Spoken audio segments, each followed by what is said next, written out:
Good evening, everyone. Welcome to the Binghamton City Work Session of the Binghamton City Council, 6th of February, 2023 at 6 p.m. Please stand for the pledge.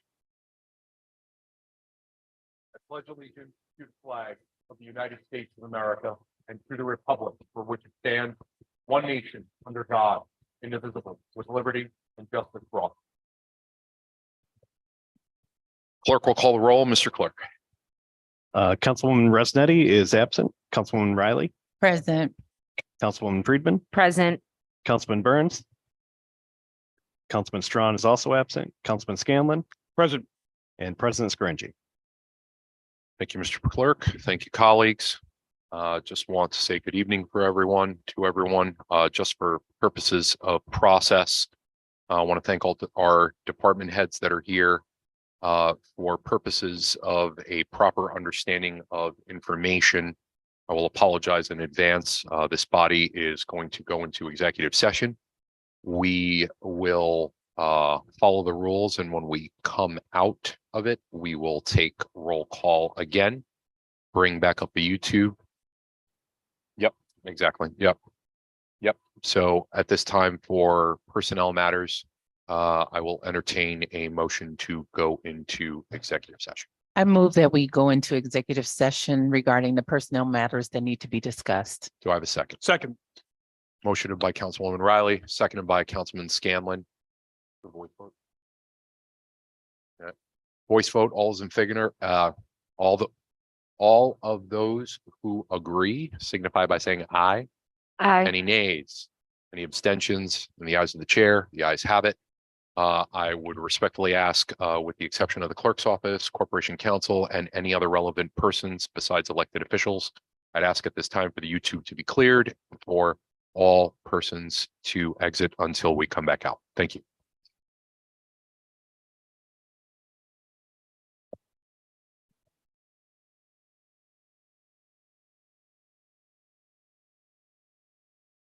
Go ahead. There you go. Yeah. Okay.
Janine, you ready? We're good? Are we on? Okay. All right. Good evening, everyone. We are in continuance of the work session for City of Binghamton, 6th of February, 6 p.m. Coming out of executive session, the clerk will call the roll. Mr. Clerk. Okay, Councilwoman Resnetti is still absent. Councilwoman Riley, Present. Councilwoman Friedman, Present. Councilman Burns, Councilman Strawn is absent. Councilman Scanlon is now absent, and President Scranchi. Present. That's 4 here, 3 absent, Scanlon, Strawn, and Resnetti. Thank you, Mr. Clerk. Good evening again, everyone. Thank you, colleagues. I want to thank all of our city employees, all our department heads for being here. Thank you for being so patient. Thank you for everything you do. I apologize. Just something needed to get out of the way, but we're not going to push in further than that. So with that being said, the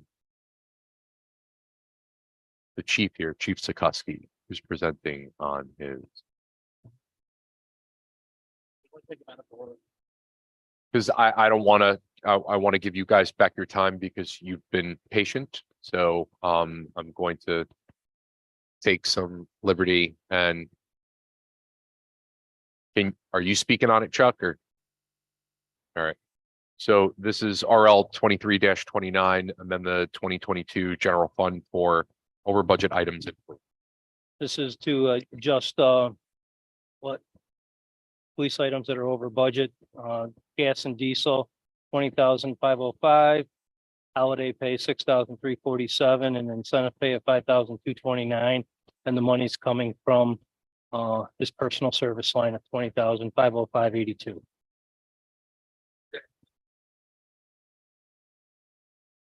Thank you, President Scringy. Thank you. What is the incentive pay incentivizing? This is separate from the Sure. ARPA money, right? Correct, it is. Okay, What- what is what- the incentive pay incentivizing? We put a incentive in their last contract where if they buy a house in the city of Binghamton, they would get $5,000. And we didn't plan for that in the budget because the contract got signed after we did the budget. Okay, thank you. Thank you. Any other questions? Councilwoman Morales. Okay, just to clarify. Typically, when we have lines in a contract, we have money sitting in the line to cover said purchases. And you said it's 5,000, but we're asking for 5,229.13 cents. There's $229 more in incentive pay. This money goes to, in this case, it was a SWAT team member where they get, I think, a $500 incentive, and one of them retired, so he got part of that. Okay, thank you. Colleagues, any other questions? Seeing none, Chuck, thank you very much. Chief Gardner, good evening, sir. How are you? This is RL 23-31 to amend the 2022 general fund for professional services in fire.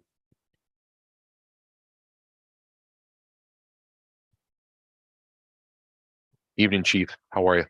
Evening, how are you? Floor is yours, sir.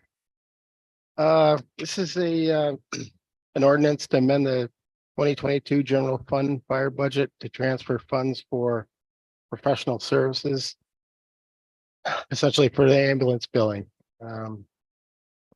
So the ordinance is to increase professional services line by $24,215.71 and increase A4226, which is a public safety line, which Chuck has a lot of information on, but so Anyway, it's just to pay some bills from last year. Thank you, Chief. Colleagues, discussion, questions? Councilwoman Freeman. Thank you, President Scringy. Hi, Chief. How are you? Hey, how are you? Good. When an ambulance is billed, who is doing the billing? Is it the insurance company? Is it out of pocket? Like who is actually being billed? Yeah, a third party contractor, they're doing the billing. I'm sorry, can you repeat that? It's called Intermedics. It's a kind of a party contractor. And they do the billing for us and they take a percentage of what they collect. Okay, thank you. Councilwoman Riley, please. Thank you, Council President. Hello there, Chief. How are Hello. you? How are you? Good, good. So compared to last year, I don't remember such a significant difference in terms of our end of year billing. What happened? I think they raised their prices and we Chuck, I think Chuck he's would have- giving you the phone a friend and you're not responding. so Would you like to come down to the microphone?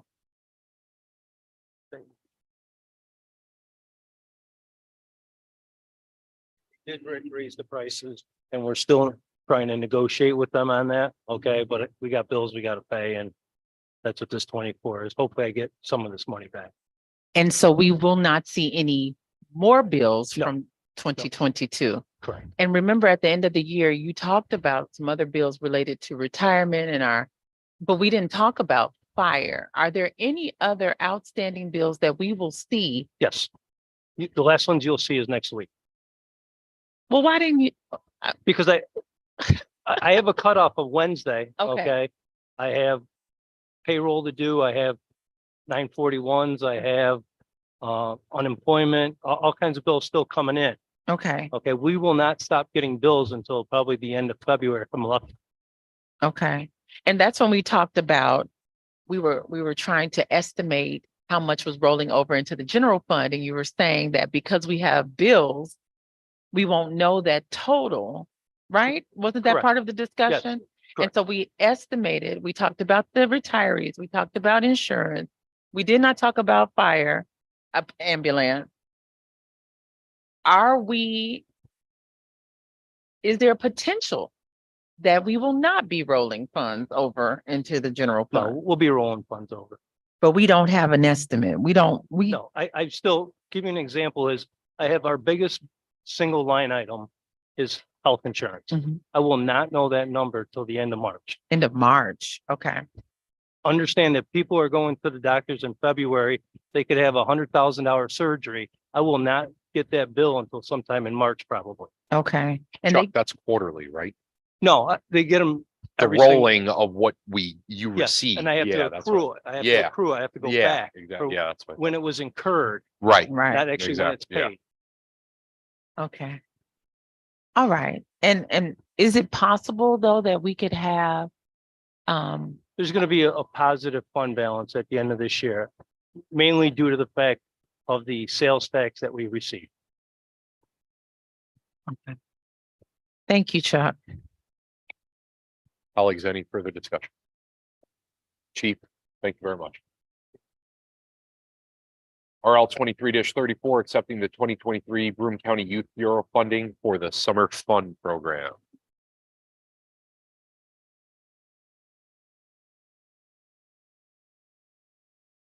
Evening. How are you? Good. Floor is yours, sir. Packed out, so. No worries. Thank you, Shane, for being here. This is annual grant funding from DC for Hero for our summer fun program. The money goes to the program. Shane, forgive me. Can you just get, the microphone, please? I'm sorry. Could you just say Okay. that again? I'm sorry. Yeah, this is annual grant funding from BC Youth Bureau for summer fun, and the money goes toward our program staff. Thank you, sir. Colleagues, discussion. Councilwoman Riley. Absolutely. Hello, good Hi. to meet you. Nice meeting you. Last summer, we were very, very excited about this program because we've heard feedback that it was beneficial to our children. However, Pat was telling us we had low enrollment. We did.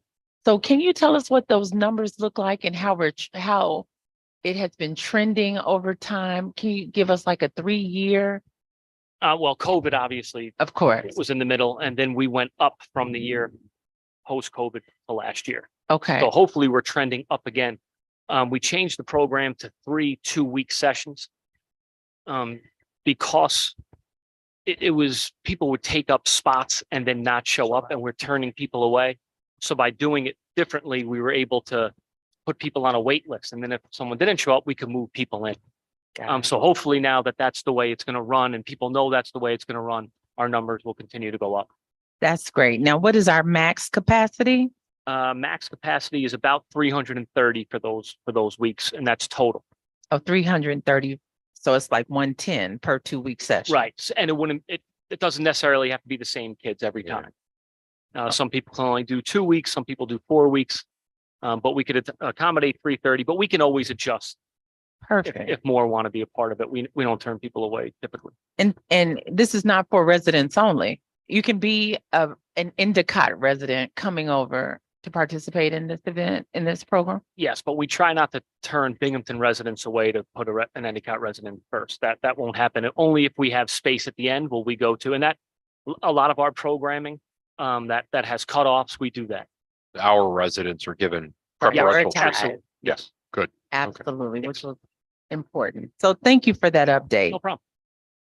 Thank you. Colleagues, any further discussion? Shane, thank you very much. Thank you. Have a good Much night. appreciated. Sarah Glos from the mayor's office, RL 23-36. Accept the Restore New York Round 6 around for 187 Clinton Street. And we'll have Dr. Burling on deck with RL 23-28. Good evening, Sarah. Floor is yours. Thank you. Thank you. Yep, this is a resolution to accept a Restore New York Round 6 award from Empire State Development in the amount of $2,950,000 for 187 Clinton Street, the 102 unit affordable housing complex on a vacant lot on Clinton Street. Happy to take any questions or provide any more detail. Sarah, thank you very much. Colleagues, discussion. Councilwoman Freeman. Thank you, President Scringy. Hi, Sarah. How are you? Good, how are you? Good.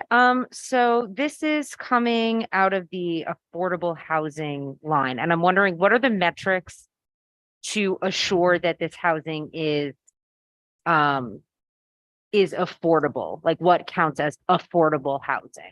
Yeah, great question. So the Restore New York Communities funding, if you get the money for affordable housing, you're required to have, and I can double check this when I get back to my computer, but you're required to have at least 50% of the house. No, I'm sorry. The average median income of the housing has to be 50%. So in this case, it ranges between 50 and 60%. So what they did was they took all of the 50% affordable housing units and they gave them full value points for the affordable housing portion of Restore New York. And the balance of them that were 60% AMI were awarded on a different metric. So that's why we were not awarded the full 3 million we asked for. We were awarded that 2,950,000. They prorated it down slightly based on the value of the 60% units that were in there. But we were required to submit paperwork to the state attesting to the fact these would be affordable units. And as a metric of the other part of the funding that will need to come in to make this happen are low-income housing tax credits. And those have a 30-year obligation to the state to be affordable just based on the way those are structured. Okay, thank you for all of that information. I want to make sure that I'm understanding correctly. So when you say that the project is required to have the average median income be 50%, that means that to qualify to get into the housing, the household income is 50% AMI. Am I understanding that That correctly? is my understanding, yes. Okay, so there's no requirements surrounding what the cost of rent might be. Well, it's based on our area median income. So it would be affordable to a family making 50% of the area median income, or in certain cases, certain units will be 60% of the area median income. And those are, I believe there's a spreadsheet from the state where they tell us what that has to be for this program based on which Okay. county we're in and which community we're in. And so affordable to someone who's at 50% AMI would mean that the rent would cost no more than 30% of their income? I would have to check the formulas from the state, but Okay. it's very prescriptive what we can and cannot do with this based on the state's requirements. And I can try to pull some of that data. That's Okay, yeah, that would be really helpful. And what percentage of the apartments will be 50% AMI versus 60% AMI? I will have to pull that. I believe it's 43 are 50% and the balance are 60%, but I can pull the pro forma data and get that for you. Okay, that's really helpful. Thank you. You're welcome. Thank you. Any other discussion? Councilman Byrd. Hi, Sarah. Hi, how are you? Good, thanks. What is the timeline on Clinton Street? They're expected to be done in June of 2024, but ultimately it depends on when they're awarded their low income housing tax credit from the state. So they're waiting to find out if they've been awarded in the most recent round of applications. Getting this award does bump them higher up on the list for the state's priorities. So we're very optimistic that they will be awarded in this next round. But if they're not, they'll have to defer to the round after that from the state. But the expected completion is June 2024. Thank you. Any other discussion? Sarah, thank you very much. No problem. Thank you. Dr. Burling with RL 23-28, authorizing the mayor to accept a grant from the New York State Office of Parks with Bernice Griffiths on deck with RL 23-30.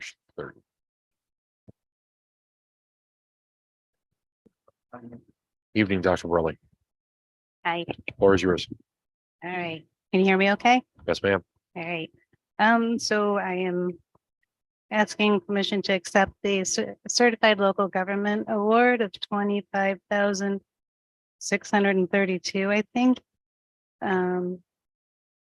It was awarded to us to help prepare a historic survey of educational resources. So we're going to have hire contractors to conduct a property survey and identify school buildings basically that are eligible for listing, and it'll help them to get tax credits that will be applied towards their capital projects.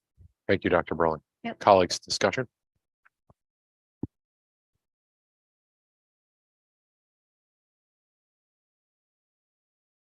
Councilwoman Freeman. I wasn't sure if you had a question or not. I also wasn't sure if my hand was up because I was No, you're fine. processing. Go ahead. So you kind of answered my question. In my notes, I wrote why, what do we hope to get out of this? So that you mentioned that if there's a historic designation, then an education building can get a tax credit for Correct. capital improvements. Yep. Yep. Okay. Yep. And the grant is also going to be used to collate all the information and create a multiple property documentation form for submittal for a National Register listing. Okay. Thank you. Any further discussion? Councilwoman Riley. Thank you, Council President. Again, just to clarify, this process, in terms of the survey, he's assessing currently utilized school buildings that are being utilized for educational purposes only, not ones that have been rehabbed into apartments. No, it specifies oh, yeah. But it's educational resources. So Okay. like the Columbia Yes. school is being used for offices, and So that would fit. that would count. But something that's No, now an correct. apartment, they will Correct. not be okay. No, because I believe those buildings have been sold. They're Right. not owned by the school district, right? This is supporting the school district. School district. Yeah. Okay. And do we have a timeline? Did they provide We it? do. The project is to be completed by February 15th.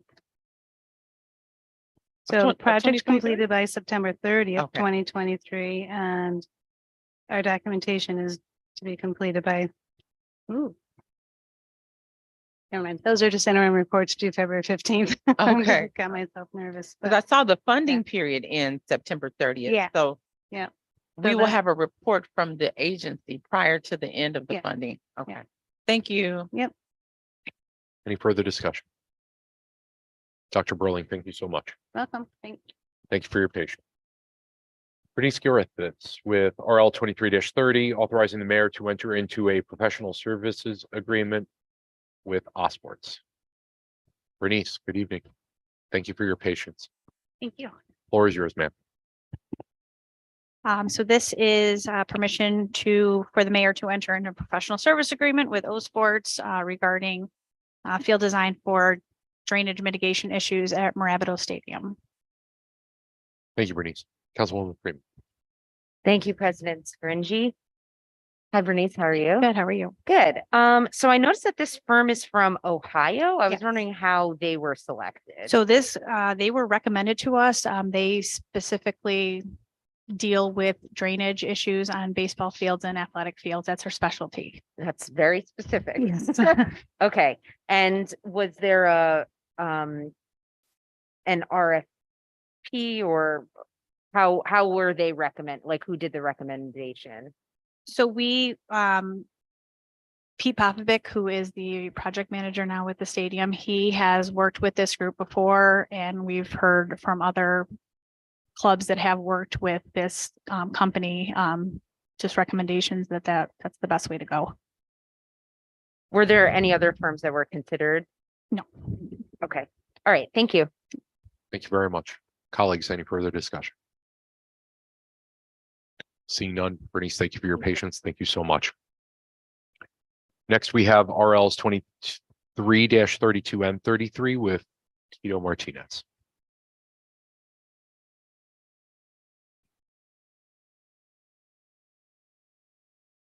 Good evening, Tito. How are you? Thank you, sir, for your patience. I really appreciate it. -32 to amend the chapter 410 of the city code, 33 amend the zoning map in accordance with the stadium district master plan. Tito, the floor is yours.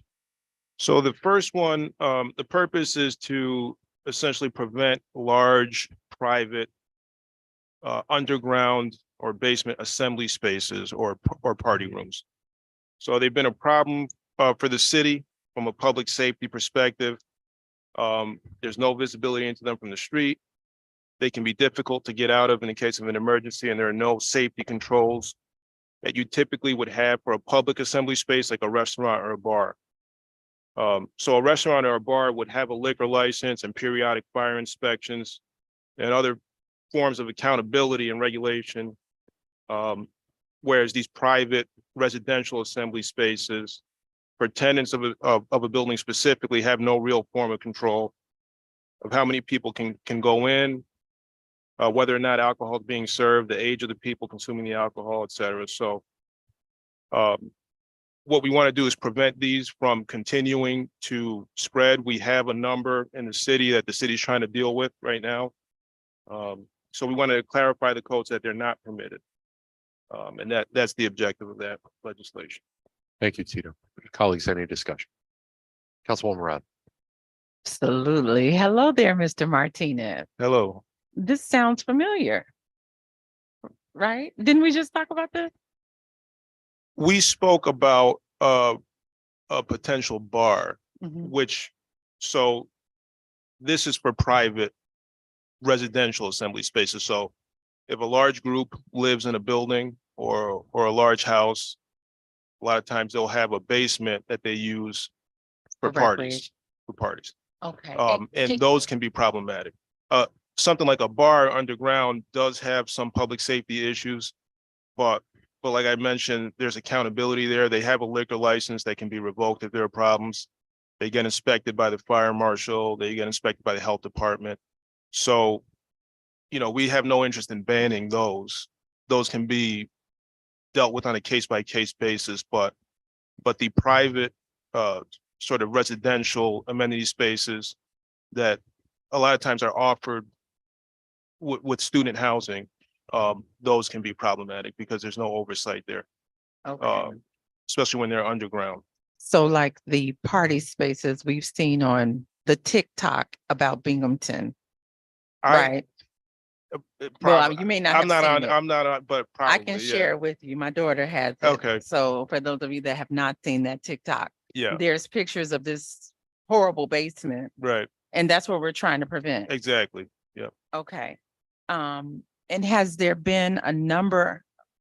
Oh, sorry. Has there, outside of that video, have there been consistent issues with properties? Oh, where Yes. okay. Yeah. Consistent issues. with multiple different properties, different property owners. And And so, it's police issues and life safety issues.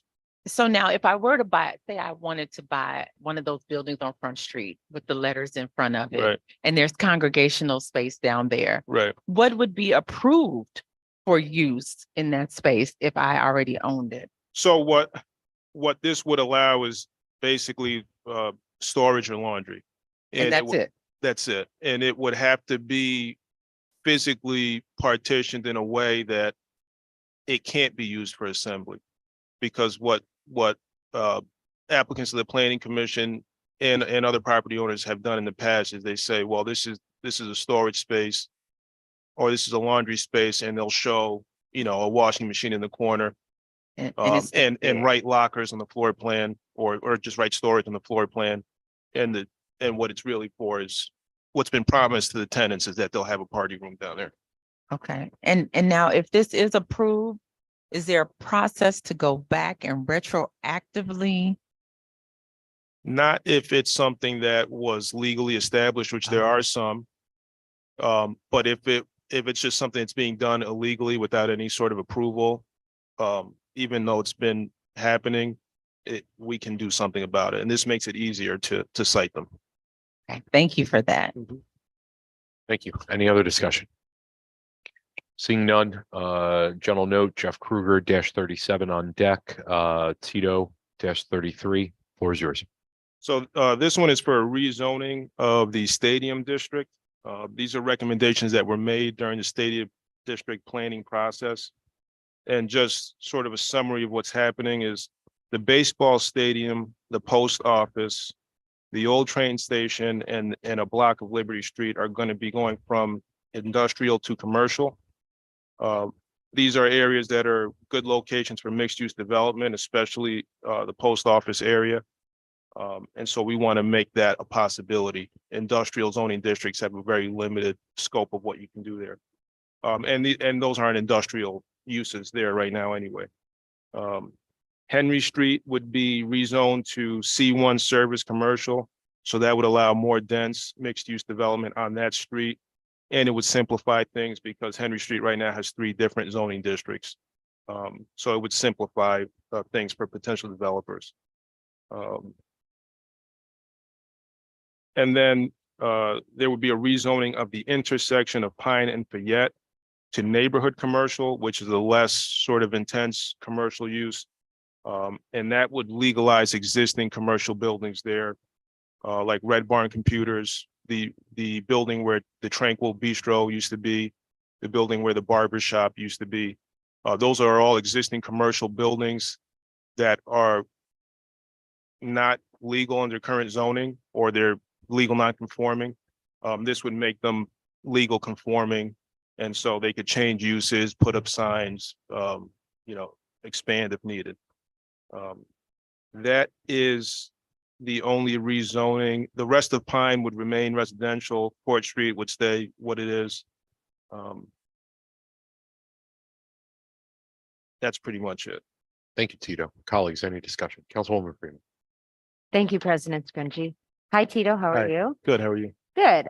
So my question is, and forgive me, I looked up what each zoning district meant, right? And I have since forgotten. That's okay. But is housing allowed in new service commercial? Like Yes. a building with, let's say, a commercial enterprise on the bottom floor and then apartments on the top? Yes, yep. Okay.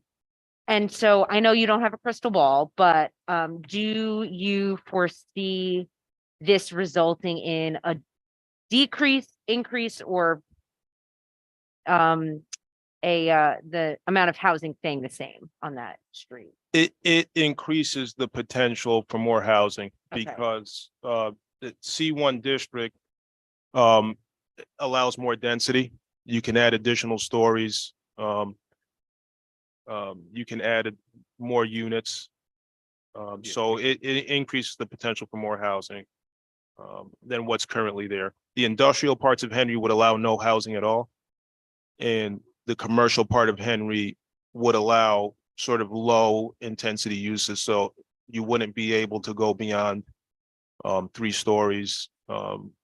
There would be less density permitted. Now, that less dense commercial use is what we would make the intersection of Pine and Fayette, just so that you don't want to put too intense of a use on Pine itself, because that's mostly residential. Right. Okay, I think that is all my questions. Thank you. Well, thank you. Any other discussion? Tito, thank you very, very much. Thank you for your patience. I really appreciate it.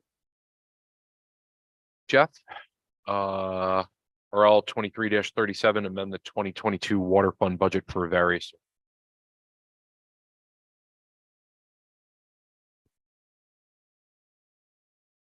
Okay, we'll come back to that. Dan, RL 23-39, amend the 2022 refuse fund budget for increased fuel.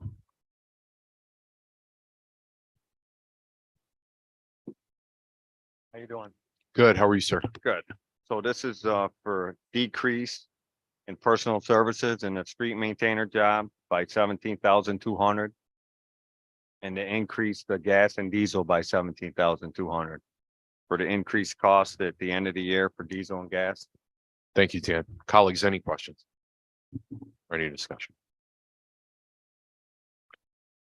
Seeing none. Dan, thank you very much. Dan, you don't mind hanging still for a few in relation? Thank you very much.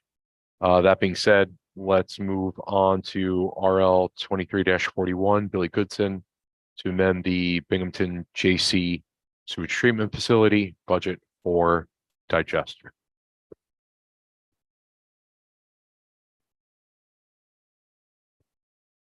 Billy, good evening. How are Good you? evening. I'm good. How are you? I'm well. Thank you so much for your patience. I really Sure. appreciate it. The floor is yours. I am requesting an $8,000 increase to the digester 5-year cyclical line by reducing the contingency line by $8,000.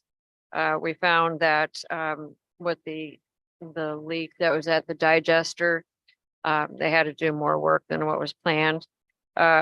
This was out of the capital line originally from 2022, and we switched over to the ES line. So it's not asking for more money. It's just asking to move it around.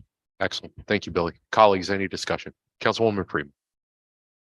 Thank you, President Scrungy. Hi, Billy. How are you? I'm good. How are you? Good. Is the work finished on this? It is now. Yes. Okay. Yep. Great. Thank you. You're welcome. Thank you so much. Any other discussion? Seeing none. Billy, thank you very much for your Thank you. patience. Have a good Thank evening. you so much. Next, we have Kent with RL 23-43, amend chapter 12417 of the city code. Chuck, our city comptroller, is joining him. Kent, good evening. Thank you very much again for your patience. The floor is yours. Or Chuck. I floor asked is- Kent to come down. Okay, the mayor asked me to put this in. Sure. Okay, we have situations where back in 2016, the mayor had the ability to give a appointed person or a management tested person vacation time when they son 2016. He does not have that opportunity anymore. Okay, so what we're asking to do is add that same language back into the charter. Okay, and I asked Kent to come on to explain to you if you had questions of why that might be helpful. An example is when Ken started, he got a half a day every 2 weeks of vacation time. And over a year, he'd get 12, but he has no ability to take something like in 2 months. If you get hired in June, and you had a week's vacation, that couldn't happen.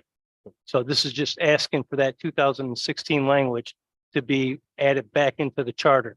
If you got questions, ask why and the hiring practices. I asked Kent to come on and to talk to you. Colleagues, any discussion? Councilwoman Freeman. Thank you, President Scrungy. Yeah, I do have a few questions on this. So to clarify, someone could take a week vacation like immediately upon hire if we were to reinstate this, Yes, if awarded? Okay. yes, if awarded, but again, it's at the mayor's discretion, but Okay. Yes, theoretically. Interesting. Okay. And when I was reading, I admit I was a little bit confused by this language. So the mayor could offer additional vacation days in addition to what the employee would already be awarded. They could just upfront or front the vacation days. Okay. And what would be the process to do that? That would be done at hiring time. So he would make, that could be part of a negotiating package to someone to get them on board. Example being is I've been looking for a staff accountant since last May. Okay, it may be the difference between hiring someone who has a vacation already scheduled in June. And we say that you're not going to have enough days, you can't take it. Okay, whether that person gets hired or not. And I can tell you again, I was hired recently. But when I was hired, I had a vacation plan before I got here. And we hemmed and hawed about it, but ultimately I took it, but I just took it unpaid. So, but that was, no, my wife wasn't happy about that, but, Mhm. but we did it, just because we just didn't really have any other way to go about that. So I just started unpaid. So would you say that that's common, that someone would say, oh, I would work here, but I have a vacation planned and I can't take vacation time, so I'm not gonna. It's fairly common, not only here, but in my history of hiring people, particularly in the summer. Obviously, people plan a lot of trips in the summertime. So if you're hiring over the course of the summer, yeah, you could run into that pretty easily. Okay. And, well, okay, so you said that this could be used as kind of a bargaining chip, so to speak, for hiring, but let's say if an employee asked for that, or a prospective employee asked for this, how would the mayor, like, what is the process of requesting and then that being approved? That would be part of the hiring package and be part of his, there's a letter that goes out that would say that you would get a special benefit outside of your half a day. You would get 5 days up front or something of that nature. Okay, so it wouldn't be a situation of, let's say, I get hired and then I say, you know what, I want to take my a week vacation, Correct. the week after. This is exclusively before someone gets hired as an incentive for them to come Correct. work for us. Okay. All right, thank you. I have a question. Would this be additional, No. or they're just, they're taking it early and then they're accumulating it later on? So you get basically 12 days a year, okay? Someone that may have 25 years experience, he may give him 20 up front and say you're not going to get your half a day vacation, okay? It just started in January, okay? I don't see him giving 20 days up front, Right. okay? I mean, I'm just copying the language that was there. Right. But it's really to incentivize someone to come work for the city, which a lot of times we're having difficult hiring people. Councilwoman Riley. Thank you, Council President. So again, as part of the negotiation package, the mayor may then adjust the rate at which one accrues if he's able to then say, I'm starting you because you have a history of 20 years of service in Endicott. I'm going to give you 20 vacation days per year. Is that what you're saying? So then it's arbitrarily based upon the thought of the hiring manager and the mayor alone. Okay, so again, it's arbitrarily decided amongst 3 people, and then it would cause, there was no longer parity in how employees obtain vacation, particularly for those hired under this amendment.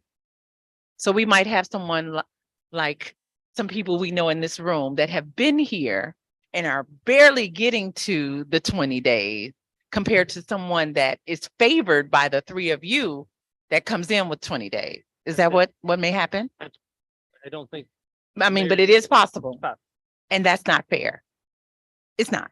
So when we look at this, if we're looking to ensure parity and ensure that we're providing the employee what's due them compared to what other employees have, we can amend the language to say that it's only to provide upfront what the employee is due based upon what we currently have in place.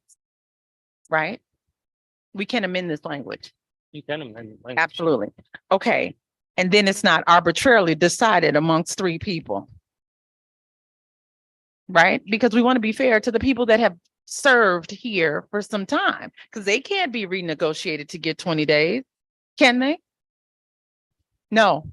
No. Okay. I don't think that's fair. I mean, I understand negotiation. We've seen it with the inflation of salaries lately. When we ask for comparator data, we don't have it. And I get it. We want to hire the best for this city. Our residents deserve it, but our employees deserve some benefits too, particularly those that have served a long time. So I would like to see this language amended so that it is not providing an upfront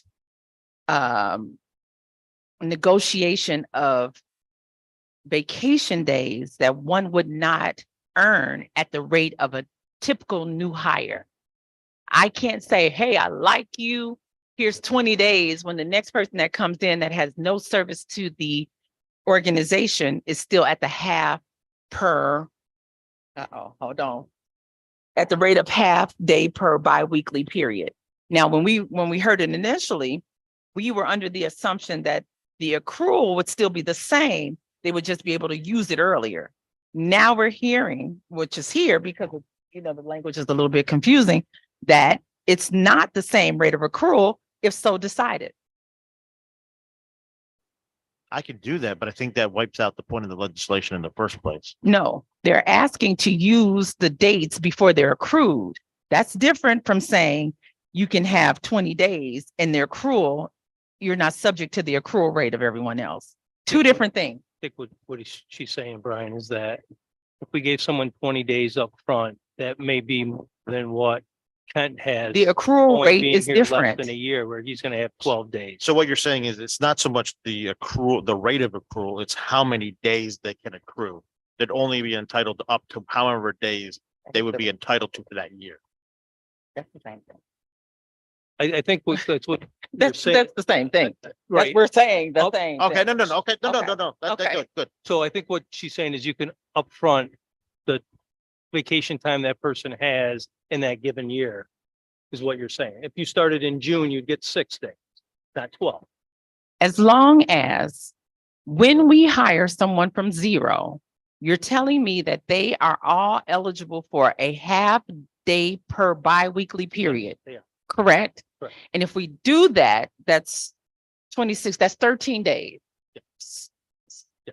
But if the mayor has the right to give someone else 20 days, there's a difference, which means they're accruing at a different rate. It's no longer a half per 2 weeks.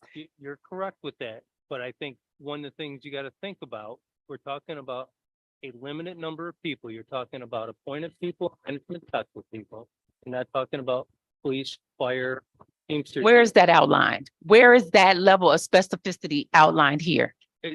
Well, that's, maybe it's not laid out here, but we got to follow the contract for police, fire and Teamsters. It's on another, it? it's on another sheet. Okay,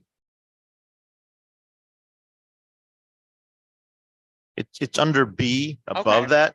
okay. Officers, employees not represented by recognized Okay. employee organizations. Yep, I have it. I have it. Okay. It only applies to the management strata. Okay, employees. but even still, within the management strata, again, there are people in this room that we can look at that had to amend or adjust their lives based upon policies that were in place because they were hired a long time ago. If they were hired today based upon this, if it passed, they would have been able to stay home a little longer, right? If they were given the 20 days. I'm not sure what you're referring to, but. Okay, that's okay. Maybe I need to write it out. Is that what I need? Because No, I don't think so. Is So- it not clear?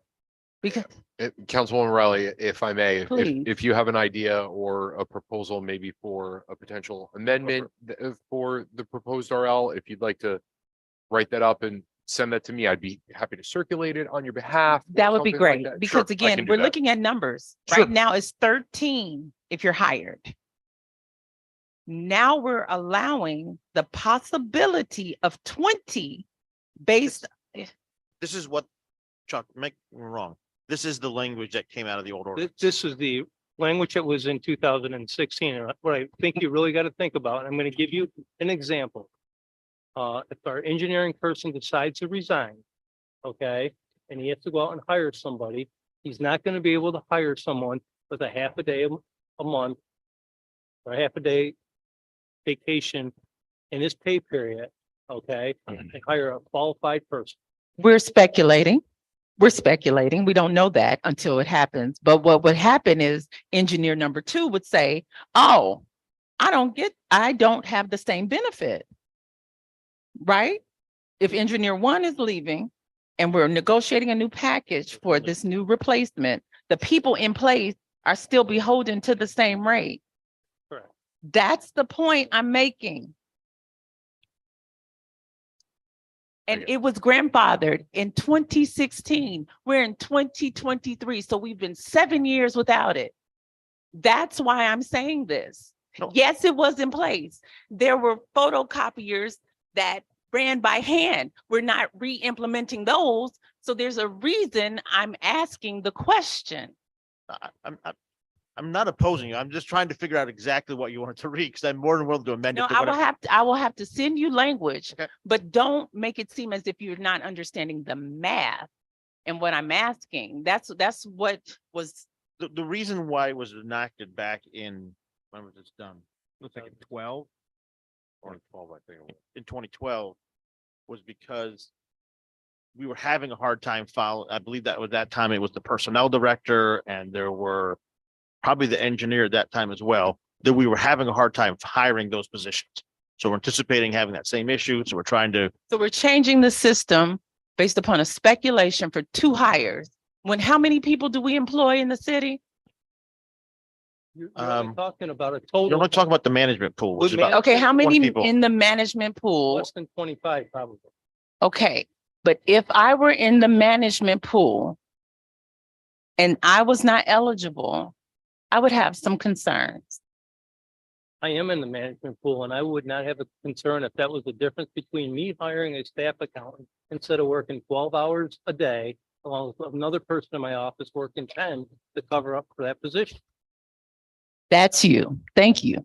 I appreciate that. All right, so I appreciate the discussion. So why don't we move, Councilwoman Riley, if you have something maybe you want to pass on, yeah, that's fine. I'd be more than happy to pass that forward, but I appreciate that. Any other discussion? If I could just chime in, that Sure, Ken. Go ahead. again, it has been very difficult to hire people. We have close jobs that are just sitting there unfilled right now.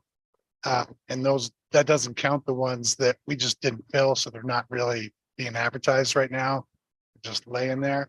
So it's very difficult. This is one of the things that you can do. And again, obviously it's a decision that you have to make, and I understand your concerns about this. I get it. It's the same thing AT&T does to it, right? If you're a new customer, you get everything. And yeah, cable people do it. Exactly. But they do it for a reason, because it incentivizes new business. All right. And essentially, not that we want to become the cable company or AT&T, everybody loves them, right? That there's something that you can do that doesn't cost the city more money to do. That there's something that you can put, and that's a really short list of things that you can do to incentivize that doesn't cost us more money. So that's just the thinking behind it. Certainly other ways of looking at it. I get it. But that's what's on the table, and that's why it's on the table. And I appreciate that additional information. But as you remember, I think you were here for the COVID bonuses. Yes. And we received several emails individually and collectively that we had to explain how and why. And we had to make sure we were able to justify how those dollars were decided, how we allocated those resources. I'm still getting emails about this police bonus because, well, whatever. We have to stand on it and understand it thoroughly and support it. Now, we all know that across the country, there have been issues in hiring. We knew that we were having issues hiring way back when we were talking about our newest part of the team, because we wanted to make sure we were matching municipalities of our size and comparators, right? Exemplars. So we've asked for that. We want to make sure that our employees are comfortable and make a living wage, a competitive wage. We understand that. But I'm also thinking about those that have served us for so long that, again, have had to make adjustments and negotiate. And this just triggered something for me. Okay, thank you. I appreciate it. Any other discussion? All right, seeing none. Ken, thank you very, very much. Chuck, thank you. Actually, that being said, Jeff Kruger. or else 38, 40, and 42. Chuck, so we'll just move Let me again. jump back and do Jeff. Let me do Jeff Kruger's. Say it Okay, again. let me do Jeff Kruger's. So you're gonna do Jeff's really quick, 37? Yep. Okay, amend the 2022 water budget for various budget lines. Go ahead, Yep. Jeff. We're increasing two of his water filtration plant overtime by 19,323 and his distribution by $8,099. Disability by 14. Gas and heat by 6,628, and the money's coming out of a wastewater fee. That's money that we usually pay to the joint sewage treatment plant, but they couldn't take on their product earlier this year, and due to the flooding they had down there. Yep, So there's extra money in that line. appreciate that, Chuck. Colleagues, any discussion? Okay, seeing none, Chuck, we'll pick up with your RLs. Let's start with 23-38, amending the 2022 general fund for ERS and PFRS retirement. Okay, this is increasing the ERS and PFRS snow call pay and social security, and the money's coming from the police personal lines, fire personal lines, and fire holiday pay. Thank you, Chuck. Colleagues, any discussion? Seeing none, let's move on. -40, amend the 2022 sewer fund for increased ban interest. Chuck. This is when I did the budget, I underestimated the ban interest and overestimated the I underestimated the ban interest because I didn't know in 21 October what was going to go long term in bonds versus the bans. And we're just moving the money between the two. I put more money in the serial bond. Any discussion? Councilwoman Freeman. Thank you, President Scrungy.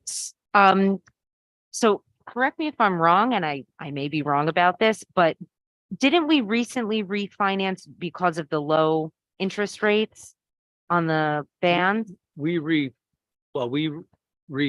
the bans every year, okay? But in this case, this is with the project.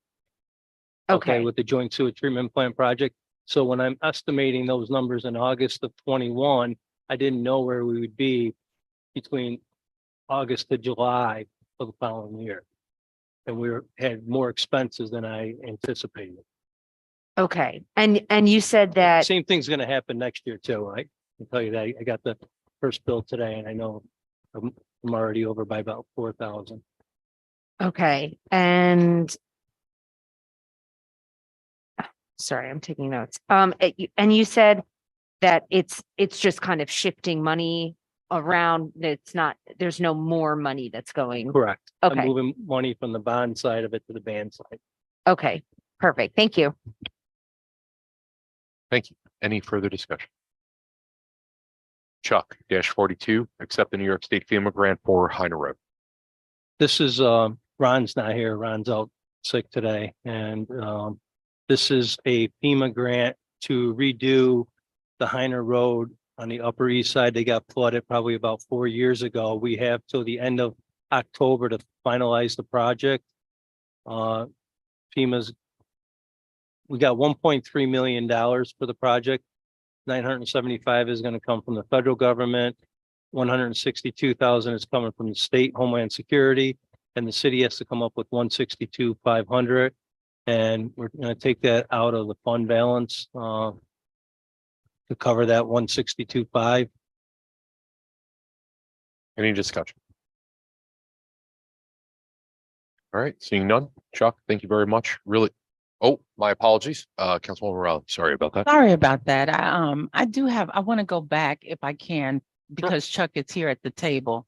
Regarding the Marabito Stadium upgrades in terms of the bidding process. And I know this is actually the legislation I think you presented, but can you clarify for me? Because I know I think you're a part of the RFP process. Isn't there a maximum or a minimum bid that must be sent out for RFPs where we cannot automatically select a vendor due to our status? I do think there was at least a second person that this was discussed with. No, but isn't there, my question is, what is required in terms I'd of, have to go back and give you, I want to look it up and give you the right answer. okay. I don't want to speak without having everything in front of me. Okay, but there is something that specifies bids over a certain amount must be put out for Yes. RFP. And this one we heard was not. How much was this? 10,000, 11,000? 17.5. 17.5. I'm not sure what the exact, I know we changed them in the last year, so. So let me look at it before I give you the wrong answer. Okay, so will we be able to know before this needs to be signed out? Because if we did not follow the process, Well, that was just for you. Bring it on. Because you did that quite well. You want to do it again? Do it one more time. Yes. We want to make sure we're doing our due We'll diligence. give you an answer in the morning. How's that? Is that Okay. fair? Okay, thank you. Thank you, Chuck. Thank you. Did you take down the RL from Ron to enter into a supplemental agreement? No, I did not, because the Okay. clerk's office did not receive all the relevant information. Okay. So, um, And one last thing, just so you're all aware. Last work session, Ed Crum came down here and talked about doing different things with the $300,000 that you guys originally set for the asset management system. They did not purchase that asset management system. That's why it was there. Okay. What he talked about is not buying that asset management system. He's talking about putting that into the capital line, which is fine with me. I have no problem with it. But he wants to spend that to go out and figure out what all the assets are worth. Okay, that's technically not a capital plan. Okay, I just want you to be aware of that. Okay, appreciate it. Thank you, John. Okay, that being said, really quickly, just this shouldn't take too much. Mr. Clerk, 23-35, authorizing the Rumble Ponies to conduct fireworks for 2023. Mr. Clerk, the floor is yours. Yes, this is their standard permit application for fireworks for their 2023 baseball season. All the dates are on page 50. Does anybody have any questions? Oh,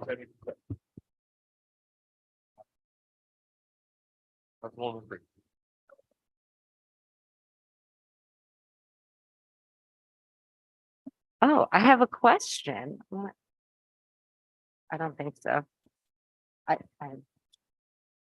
have a question. Not just gonna say everything that I usually say, although I think it's valid. That's why I always say it. Okay, so I was looking through the like insurance documents, and I was just confused about some of the dates. So on page 45, there's the federal explosive license / permit, and that expires July 1st, 2023, but there are fireworks shows that are slated for later than that. How does that work? Yes, so most insurance policies expire and renew once a year. And I'm assuming that July 1st day is when their insurance renews. Okay, so we're assuming that that insurance will be renewed until July 1st, 2024. Right. Okay, because I had kind of the same question for the on page 46, there are all of the certified pyrotechnicians listed, and it looks like all of their certifications have expired.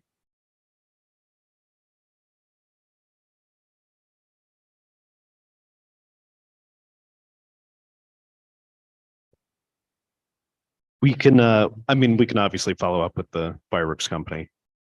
But yes, I'm sure they need to send us an updated document here. Okay, yeah, I'm sure that the people will be certified, but I think it would we would be prudent to have that on record, the up-to-date certifications. Okay, Thank you. thank you. Any other discussion? Okay, thank you very much. Good evening. Good evening. Thank you for your patience. Bernice, thank you for your patience. Much appreciated. Sometimes the agenda goes one way and sometimes it doesn't. So at this time, we will continue our NAPA discussion. And NAPA, floor is yours. I'll start off, President, by, you guys asked, for NAPA to come back. Sure. Okay. This is Andy. Andy, I don't know your last name. Andy Reed. Good to Okay. see you again, Andy. Thank you for being And Terry was here before, but Yes. Andy's going to be the person, running this on behalf of the city. Yep. Okay. So whatever questions you guys had that you want to come back and ask, Yep. that's why Andy came back. Absolutely. And I appreciate that. And I just wanted to give you the opportunity if you wanted to start off with something at all or. I was gonna just introduce myself, Andy Reed. Terry Ryan, who you met before, retired after 41 years. So I took over his role. So I've been, again, managed multiple stores up and down the East Coast, but I'm very familiar with the IBS program. I've managed them personally. So I currently run the entire Eastern Division, all the IBSs. I oversee all those. So very familiar, but wanted to open up to questions and hopefully. Andy, my apologies really quickly. If you could just get the microphone just so we can hear you a little better. Yep. And Siri says hello. And with that being said, let's just jump right in. Colleagues, questions?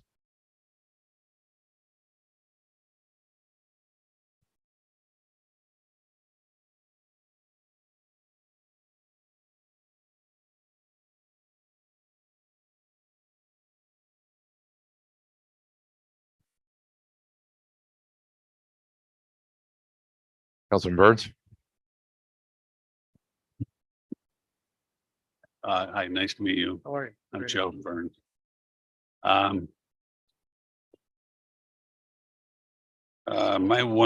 have several questions, but one of them is that, why couldn't, if we were going to have an agreement with NAPA getting parts, why is it that we couldn't use the city employees that are already in that room to just using NAPA in the way that you would use you're going to have an employee come in. Correct. And I don't know why our employees can't do what that employee was going to do. So a couple things. So one, our computer system is, there would be a huge learning curve potentially. Andy, forgive me. Can you get Can you the hear me? mic? Yeah, There we go. Yeah. There- They're really good. They have to be up close. got It's not your fault. Thank you. Problem. There would be a learning curve. I know, when we typically bring someone in, we bring someone in with a certain background and knowledge in auto parts specifically or heavy duty, depending on the organization we're working with. Have we hired people in the past? Absolutely. They would need to apply and, work for that individual is basically how it's set up through the contract. We have done that in the past though. Could that person do it? Of course, you know, if they have the background and the expertise to manage parts and understand the automotive and or heavy duty side of the business.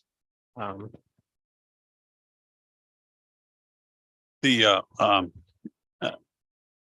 know we were gonna do, when we talked about bringing in a company to do the sewage treatment plant.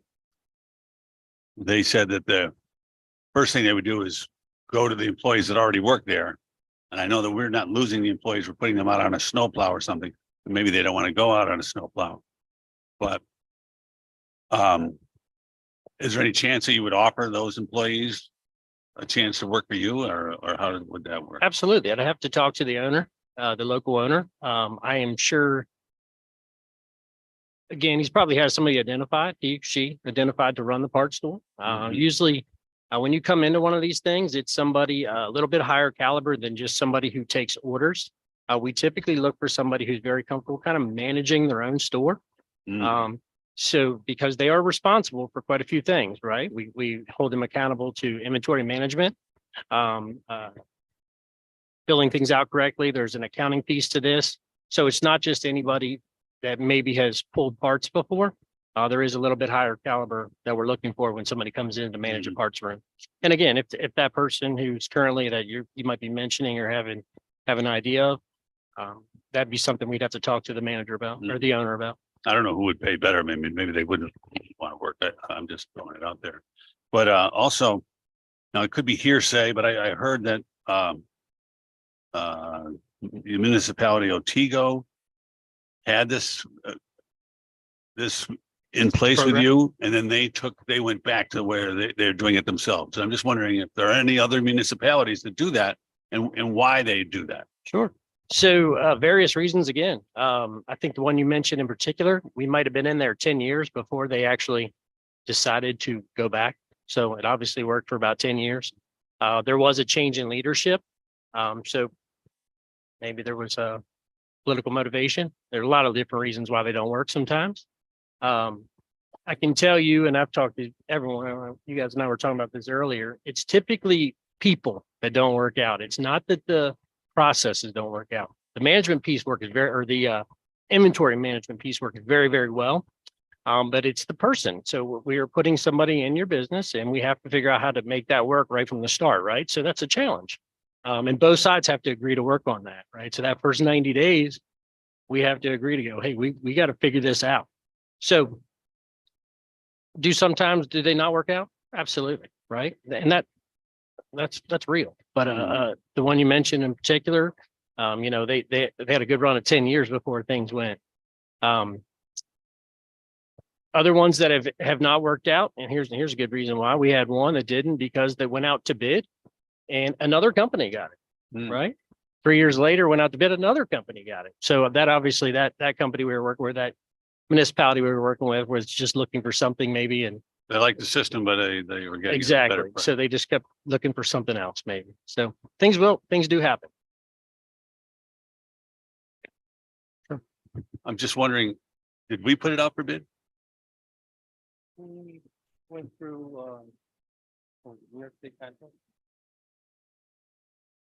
We did. I need this. Councilwoman. Thank you, Council President. Hello, how are you? good, yourself? Good, good. Thank you for coming. My question though, per our conversation with the previous gentleman that has now retired, we do not have, so we have a contract, but there is no upfront financial commitment. So we are not looking for, per my understanding, what some municipalities have where they're agreeing to like a $4.5 million upfront.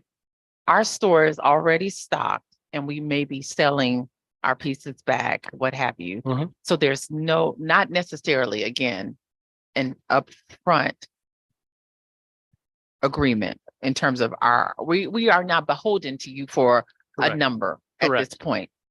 Now, in terms of our contract, is it, I had it and I don't know why I decided not to bring it, but is it there? Oh, now you go. That God dog. Um,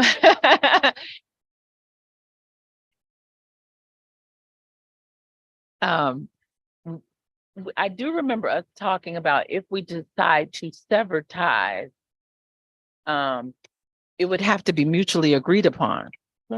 So you give a 60-day notice. It's Mhm. written notice. So there is an out. It's 60 days. That's it. It's that easy. It's cut and dry. It's not, again, we want to, obviously, if you came to us, we'd want to talk about it to make sure we were all both on the same page of why we were parting ways, right? But at the same time, if you came to us and said, this isn't working, it's 60 days written notice and we part ways. So, and it's, again, going through that process, it takes about 60 days to wind down, for you, To your side as transition. well. But it's cut and dry. And you would be just responsible for the final month's billing. Okay, and then so typically, as my my fellow council member mentioned earlier, we did like a cursory review of municipalities that had a relationship with NAPA previously. And there were many stories, positive and negative. And so when you look at, and you said you've had territory in other regions, not necessarily this one, but from your experience and what you've learned about this region particularly, because you have that conversation at the 60-day severance or breaking of the contract, what has been the number one cause outside of the change in bidding or going out to bid and finding a better relationship with another entity? Because if you're severing the contract, there's a reason. So Sure. what have you seen? I'll tell you, so we work with all types. So what I mean by that is not just municipalities. So again, construction companies, large fleets. Typically when we part ways, they go out of business. They want to go back to potentially running it themselves. Some go, hey, I just want to try this on our own. People, there's always that chance. It depends on how many people you have managing it too. So I have municipalities that have hundreds of employees in their IBS. We have some that have 30, and we have some that have 1, right? So when you start getting the larger ones, they're obviously very challenging when you're managing a large business inside of somebody else's business. But there's various reasons. I can tell you in the last 2 years, the only 2 that I've had close have been because they went out of business, and the other one actually owed us a ton of money. So we parted ways with them. Thank you for that. Sure. Bernice, so when we were thinking about really visualizing, because we get this packet with the hierarchy of City Hall, and when we're looking at when we're analyzing this proposed structure, we found out that the current workers are under your supervision. So when there has been mismanagement, were you a part of the conversation?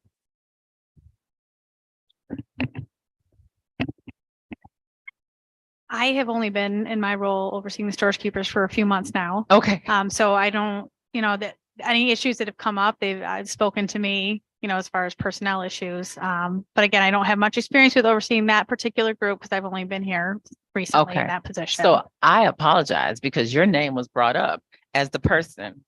So you've been there how many months? I've October, September, 3-4 months in purchasing. Okay. So how many times have you been down there since you've been in this role? A few times. What is a few? 3, maybe 4. Okay. And when you go down, it's because there is an issue or a concern. Okay. Can you tell us about the 3 times? Well, the reasons I've been over there recently is to help with the new storage keepers that are over in Central Garage. They're not sure on the systems and they need some training as far as the computers and the process. So I've been over there a couple times trying to help them out. Okay. And how long have they been in this role? The new storekeepers that need training? I think one's been there less than 2 months, and the other one's maybe 3. and a half, 3 to 3.5. Thank you. And so Chuck, who was in this role prior to Bernice? And you let her leave? What- Yes, okay, because. Okay, so so the first time it was brought to city council or whomever, Billy initiated the conversation.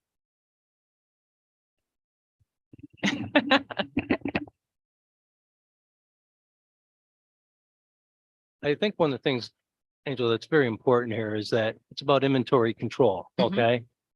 I've done multiple audits over there in my 8 years here, and every time I go, I'm being nice here.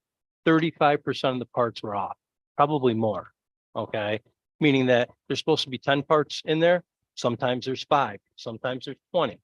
Okay, so let's put a pin in that. This is the first, so you physically inventoried the parts, Yes, you, myself or Uh-huh. people on my staff. okay. So I you're did, I'll give you an example. I went over in the first week of January, okay, for of year 2023. 2023, okay? I'm sitting there and that door is supposed to be locked. Okay? Mechanics are walking in, taking parts out and leaving with their parts and then giving them the information.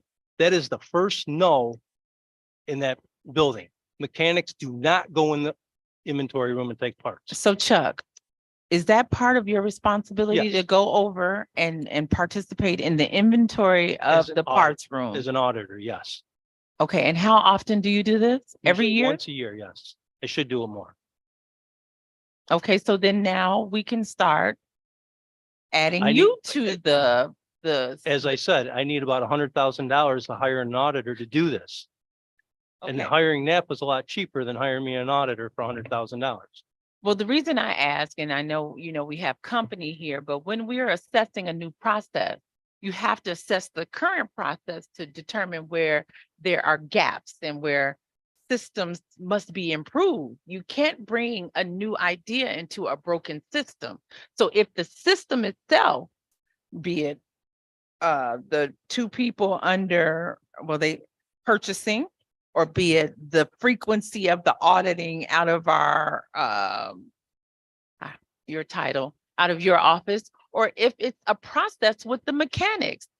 NAPA is not going to fix that. It's still a system error that continues. It's a cyclical process. So again, we're not looking at the entire process to determine where can we make adjustments before we bring in an entirely new entity. We have looked at this for years. This started back in 2017. Okay? Mike Durvey, the prior purchasing person that you've talked to, stopped it.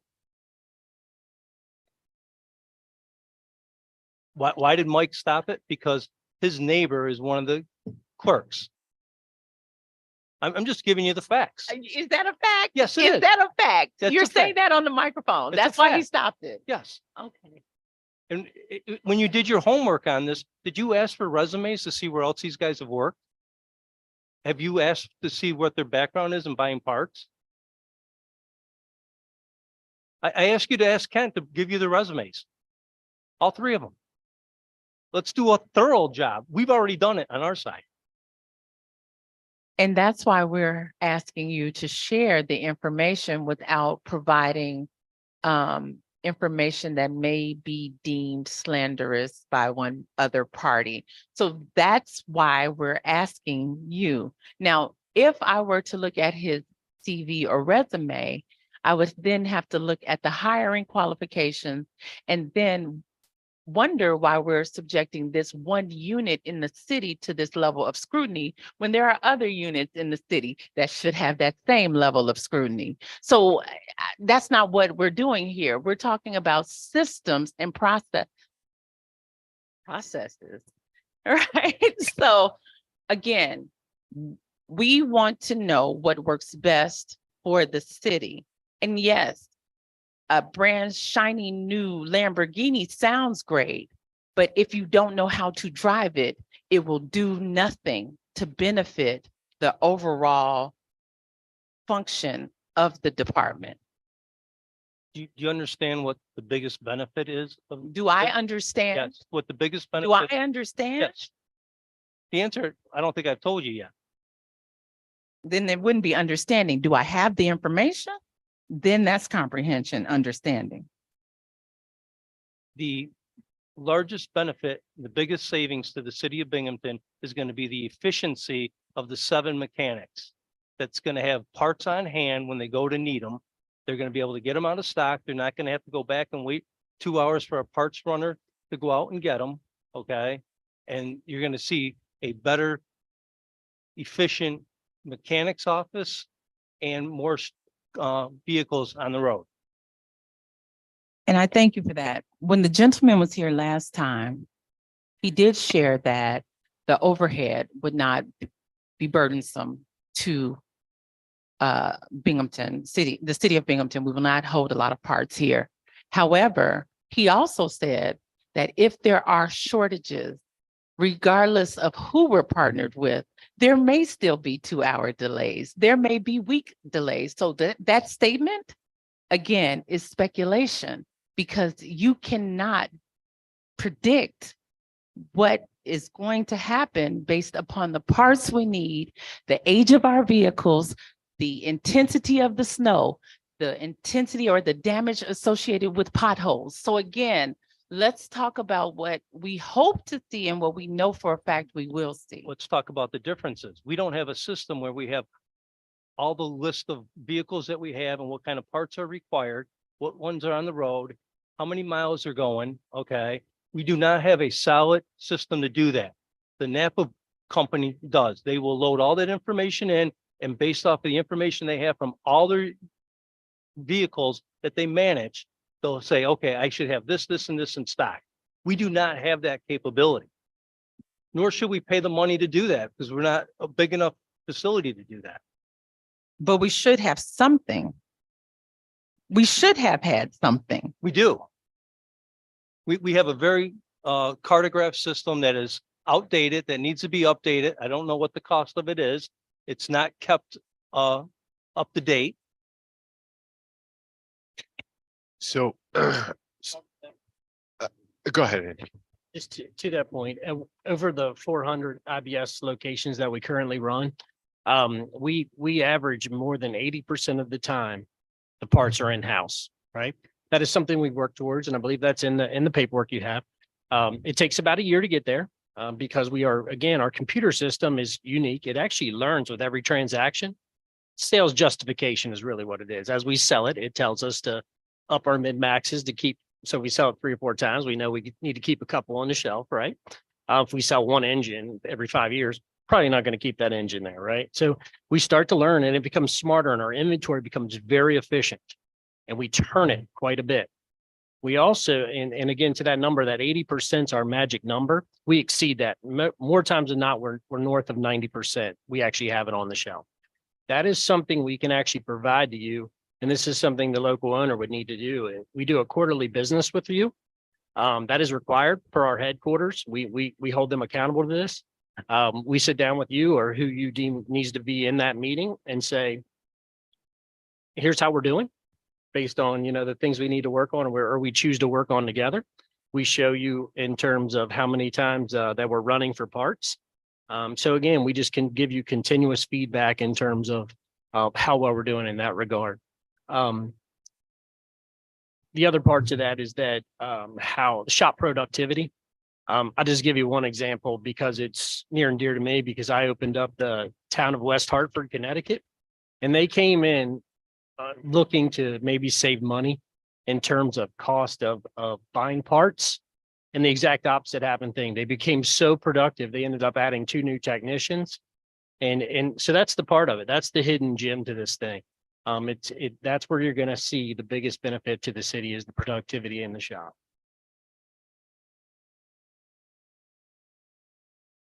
So based upon what you shared, the people that are under the employ of our local vendor would be responsible for inventorying and then ensuring the new system is up and operable. Absolutely. However, the city would not be able to provide feedback until the quarterly meeting. So in the beginning, just to kind of give you, if say we were to go through with this, we would do a full inventory of your current shop, right? We do a complete inventory, wall to wall, every part. We put that in our system at zero cost. I think Terry mentioned to you this, how we do this, and we sell it back to you at zero cost over time, right? And then once those parts run out, we replenish and they come under, we would own them, correct? So we take you out of the inventory business, again, saving you money that way, right? We free up some budget money because we're holding. We actually have what we call cycle counts, which we're constantly counting our inventory. That's something that's just the best practice we use. So whether that be this week we count brakes, next week we count filters, whatever. We have a system in place to count lines all the time. And then once a year, we do a full wall-to-wall inventory. Again, just to ensure that we are staying on top of things. That keeps, obviously, the loss down, keeps your inventory tighter, which is crucial for us to stay at that north of 80%. We have to have an accurate inventory. Andy, if I may, Yes. to that point mentioned a little earlier, and I recognize that this might not be contractually arranged, so to speak. And I also recognize that just objectively, 60 days is a short window for full scale assessment / reassessment, right? Mhm. But to the extent that during that 60-day window, we see how you're interacting with the respective departments, with Bernice and Chuck, city officials, the mayor's office, council. Is there something at least informally, maybe at say the 30-day mark, where you maybe or your representatives, right? Maybe you get together with some of our important department heads here, right, to say, hey, during this 30-day period, we've done X, Y, and Z, and this is where we kind of see things going. And does this make sense to you guys? Maybe hypothetically, if it were to pass, could you come back to us in 30 days at that 30-day point to let us know, hey, this is what we've seen and this is what we're working on and all that? Is that possible? Is there any past practice that you So- have as it relates to that? Best practice is a good way to say it. So again, I managed a bunch of them, but I actually did mine monthly. I didn't wait for quarterly business reviews. I actually did it monthly because, to your point, I wanted the relationship with whoever my customer was. Right. And it kept things at bay. There was nothing, simmering or waiting or bubbling up for me to get back there on the quarterly thing and this thing blows up on me. I had my finger on the pulse all the time. Right. So again, I can talk with local owner and who would be in here. And again, that's a great best practice. So I don't see why you couldn't have a monthly meeting. That just makes sense, quite frankly. The quarterly one is what we require. I say we, NAPA Auto Parts, because it's a little fancier. It has a nice little email system. We send it through. It's a little more. It's like a gut check kind of thing. It's an Yeah. absolute gut check, and you Yeah. get to grade us. You get to kick us, if you'd like, or you get There you to go. pat us on the back. So it's a 1 through 5 grading. Anything under a 3, their local management, senior management, we tend to get involved and go, what the heck's going on? Because we expect our folks to get the grades of that 4 and 5. Even though 3 meets requirements, we still want to be meeting requirements. So there's some gut check there. There's some things you can hold us accountable to. But those meetings need to be open. So we should be able to push back as well and go, hey, we got some issues. Your guys we're going to lock the parts store down. To that point you were making, once it's our inventory, there's going to be locks on it, right? We're going to make sure our inventory is secured. You can't just walk in there and grab it. Now there will be somebody here, or maybe 1 or 2 people that will have access to it because you will need it. There's an emergency at 2 a.m. and you got to run in there and get a part. I get it. We have to have someone here we can trust, or 1 or 2 people that run that shop that we can count on to go, okay, you're not going to steal in the middle of the night, right? But for the other parts, we're going to have it. We have to make sure we're protected. So, there's accountability on both sides. President, let me say something when you're talking about department. If we go this route, Bernice and I are somewhat out of the picture at that point. The main interface is going to be with Dan and his mechanics. Yeah, Are they and- getting the parts on a timely basis to do their job? No, and I appreciate that. So when we usually have the meetings, we've been meeting with teams, the shop management. They would be very much a part of that meeting. And 9 times out of 10, a lot of times they led the meeting because they're front facing, right? They're the ones who are seeing the day to day, and management can come along as they feel free, but They're the boots on the ground. absolutely. They're the ones that are gonna be dealing with the day to day. No, I appreciate it, and also obviously just to get on the record in a few minutes, right? I mean, we're gonna get the city side of this too, because obviously we want to have a full discussion. so to Absolutely. speak. So, Councilwoman Freeman, please.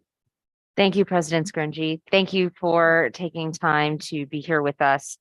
So I'm going to be honest in my concern that we currently have union employees working and NAPA would have non-union employees. Is that correct? Correct. So say that you have, you mentioned there's a large learning curve, and so you have employees that already work for NAPA move to the city of Binghamton. Is that, or how would that work? 9 times out of 10, that's the case. We usually have somebody already identified as these things are in, as we're having conversations with a municipality or a customer. 9 times that we've already identified somebody that we know that's going to come in. We'd like for them to run it because they understand our system. They understand what I mean, our system, our computer system, and how to leverage it. Our IBS system is actually a little unique as well because it's a little more advanced than just the regular NAPA store. They can search a little deeper. They can look in other inside of other municipalities to help find unique one-off parts, especially when you get into, say, fire trucks, if we were to go that route or something. So we have it's a little more advanced, we'll say, right? So, but 9 times out of 10, we look for somebody who has parts knowledge, comfortable on the counter, understands how to manage inventory, and has, I can tell you, everybody I put in, I usually grabbed assistant managers for my stores because they were ready to take on the next step. So they manage their own stores, how I looked at it. They were responsible for managing the day to day. So a little higher caliber individual is who we were looking for. Okay, so these are employees who are kind of on deck, so to speak. Correct. And I don't want to jump the gun because I'd need to talk to the local owner who he has identified because I haven't met that individual. So I don't want to say one way or the other, but we're going into this. When we sit down and talk with them, we're telling them what kind of caliber person needs to come in here. Okay, so the local owner people in potentially? Yes. Okay. And sorry, is my mic thing in it? I can hear you. Oh, thank you. Let me see if this mic is more consistent. So what would the process be for hiring? It would be the local owner would look through these on deck employees at NAPA and then choose who they want. Yeah, possibly. So he owns several stores. So I'm sure he has somebody who's come to him, maybe to say, hey, I'd like to run a store, maybe to ask for a promotion. Maybe it's the person that they're keeping their eye on that they know is ready to take the next step. So again, it's his business. I can't say how he does his hiring. But I know from personal experience how we do it. We have identified individuals who are ready to take that next step. And over time, when you kind of, once we do these, I do a lot of them. So I hate to say that, but I know who would work well when you only have one customer, right? When you have this job, I only have one customer. It's you, the city. I don't worry about retail people walking in. I don't worry about every job or every garage calling. And some people are really good at just dealing with wholesale accounts. Some people don't love dealing with retail, so you start to learn who will do well in these situations. So I can't say how he's going to hire or what his best practices are. But that's usually how it works. Okay. And I'm sorry, I don't remember if we talked about this at the last meeting where we were discussing this, but how was the local owner selected as? He owns the stores in this area and the meeting in the surrounding area. So there's one NAPA parts store Or I'm sorry, I don't There's a understand. regional owner that has like from, I'm gonna say from Utica out to Elmira. Owns Yeah. all of the Napa stores. Oh, so this is not even, when I heard local, I was imagining within the city, but this is like a I regional. think, how many, is there two Napa stores or one? I think there's one. Yeah, so there's one, he may take the person from there, or he may take someone maybe from Portland or to move here or whatever, but he has the general region. I don't know how big the region is, but I'm getting that. So, Okay, so the majority of Napa stores are owned by independents, not company owned. So, and that's usually how that works. So again, he owns, I want to say he might own 7 stores at this point. So a highly successful owner, but he is in the immediate area. okay. Sorry, I'm taking notes here. You guys do have a retail location though here in the city. Oh, yeah. Yeah, it's over Yeah. on West State, isn't it? Yeah. Yeah. I know we had one. I don't think we had 2. Yeah. Mhm. Okay, I think that answers all of my questions. Thank Thank you. Thank you. I do like Thank that, you. that he owns 7 and you're considering him highly Well, successful. highly successful. You don't own 7 stores with Napa Auto Parts if you are not Yeah. successful, I assure you. Andy, any other discussion? Councilwoman Red. Thank you again. Just going back, we did not conduct an RFP. We used what other process to bid this out? New York State contracts, New right? New York It's- State They're part Yeah. of New York State. Right. Contract. And Actually, then, wait, is it New York State or which one is it? You use Sourcewell? Yeah, We use Sourcewell. Sourcewell. Source. Sourcewell. Mhm. One of the alternates to a bidding process is to use the state or another state's Joint bidding agreement or process. That's what Sourcewell is. It's a list from other state contracts. Correct. And then finally, I know we talked about the par levels, but ultimately, our par levels then affect the local owners on hand.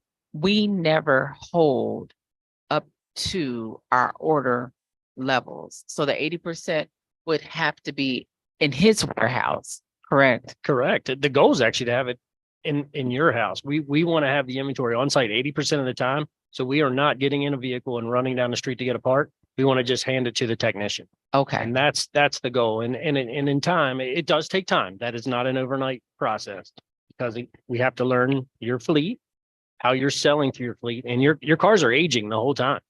The whole time we're in here, I mean, they're aging every day, right? So what you buy this year will be different than what you buy next year, and it'll be forever changing. But that computer system is pretty intelligent, where it's learning, and with every transaction, meaning every time we bill a par out, it learns. It says, okay, how many times have we done it? Now we need to make sure we have 2 on site. We also take all that knowledge from the 400 other ones we run, and we also look at how many times we are going through parts. So if we know this one brake part, or I don't know, for a Chevy is selling like crazy, and you guys have Chevys, we're going to have those. You know, we know based on historical data that what needs to be on in-house.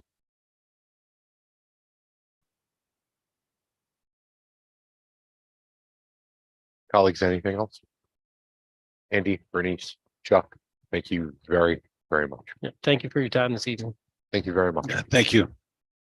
That being said, let's keep the keep the ball rolling, and want to very, very, very, very much thank Dan and Kent for being nothing less than gentlemen and hanging around till the end. Floor is yours, and we'll try to be respectful of your time as best as we possibly can. But thank you for giving us the opportunity to just peg at least a few questions as it relates to the city side of things of this. Colleagues, again, just as we did with NAPA, let's keep discussion moving forward as it relates to process and procedure within the city. And that being said, colleagues, any discussion or questions for Dan?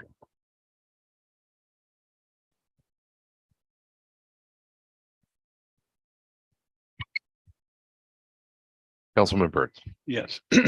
Thank you. Mr. President, you know, my only. So. Will the new system? Will anybody else be able to get at the computer with the parts? Would it, with this new system, will the mechanics be able to get in and when they're saying that they finished with the truck, were they going to be able to work to change whatever this new employee has had put in the NAPA? No, No. So, okay, so NAPA is going to give them the oil filter. They're going to say the oil filter is going into truck number 101. And we don't want to, so how are we on the other side of that window that person is on? How are we now guaranteeing that? right. I see Yeah. what you're saying. So what we would do is they would sign off when they got the part from NAPA. They would have to sign off that they received that part and it's going on 101. Okay, and at that point, when they finish the job, that's when they bring it to Benny DeRose, the supervisor, and he would sign off on it, saying it was on that vehicle, Mhm, saying it was done, mhm. completed. And then it would go into our system, which is cardiograph now, but they're upgrading it. Mhm.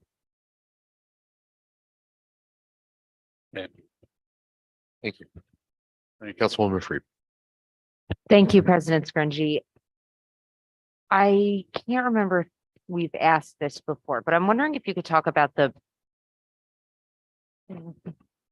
so, okay, I know that this process was started before either of you were in the positions that you're in now. But I'm wondering if you have any insight as to what was the impetus for this? Like what is the motivation for outsourcing to a private company?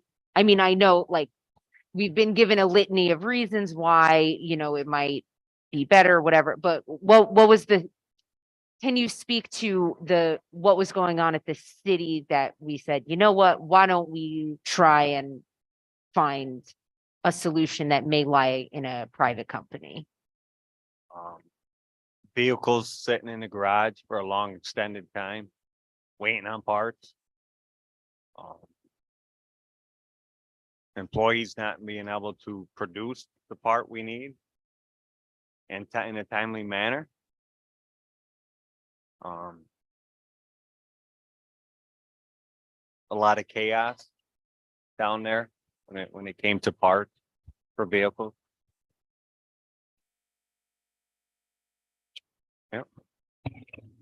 I think a lot of it has to do with, and I don't know that it's a parts department problem so much as it is a city of Binghamton problem, is the training.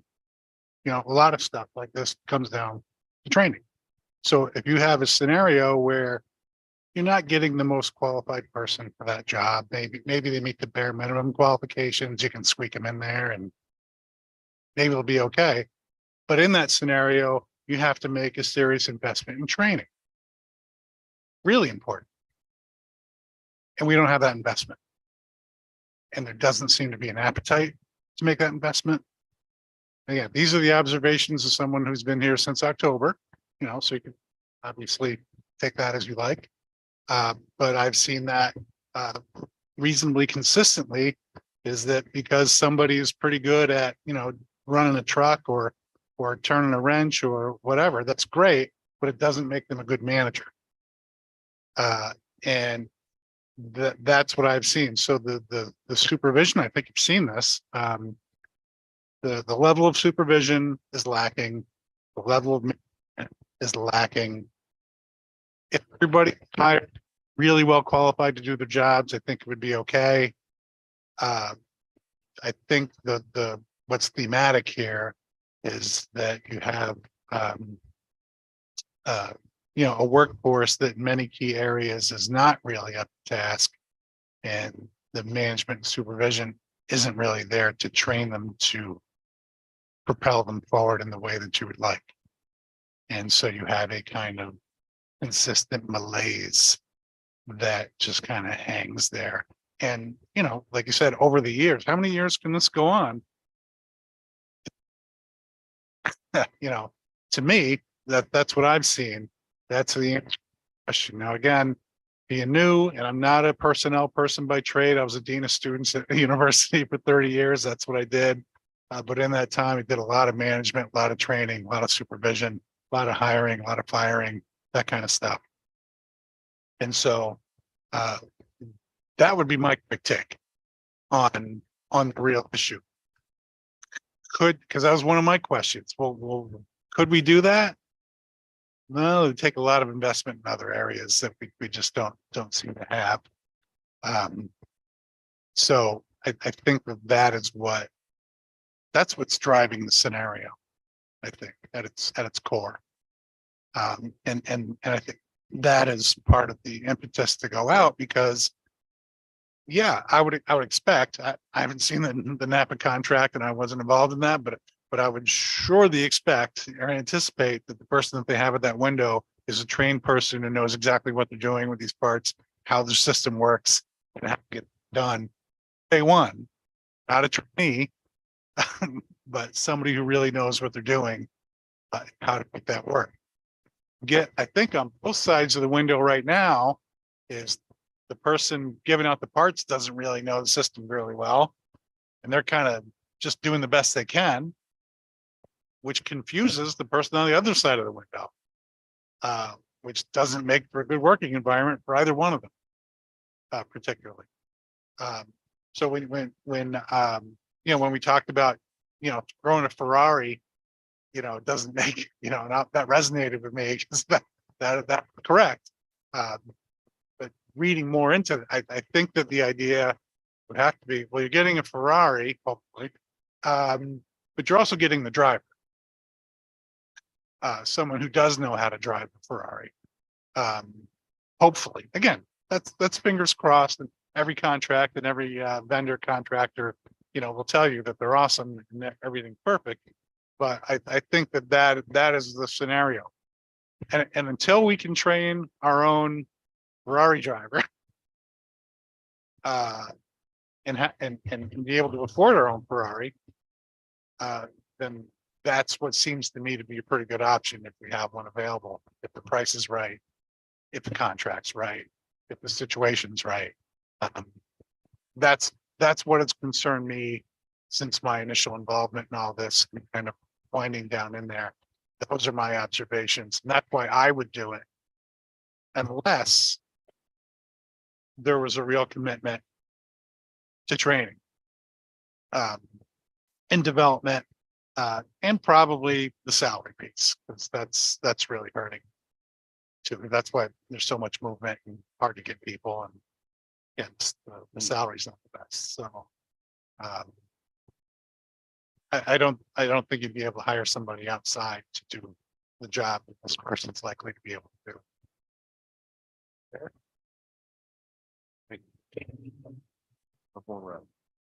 Thank you again for that, Council President. I just want to say again, thank you guys for hanging out and making it here, you know, sticking with us this long. We kind of joked about you being at the end. Unfortunately, became a reality. I also want to thank you for that candor, because again, you shared some things that really helps us understand where we are. And we've never heard anybody say it's our own issue, and it's because we're not investing in the things that ensure the quality of the product or the quality of the work we're expecting. And that makes a difference. So again, we advocate for the employee. I mean, I always say that. But just like with our learners, if they're not meeting the minimal competencies, there's no amount of remediation that will get them to pass the test. They still don't understand the foundational principles. We know that, right? If they don't have the basic understanding of what's required. And so that's an issue. but I never thought about it like that. I didn't know our dedication to certain roles and certain then caused us to see what we see. I'm saying it without doing like some people and just blatantly pointing fingers, which I think is very dangerous. But again, I thank you for that. I'm a little bit apprehensive to just throw it all away, you know, to give our problem to an outside entity, because it will work.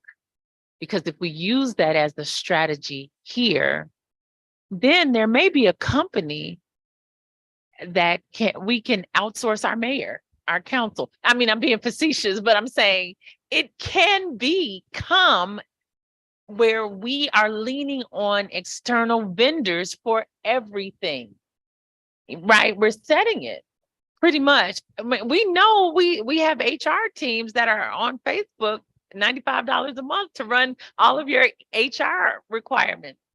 Are we going to look there next? So I just want to caution us. I mean, it sounds really, really good.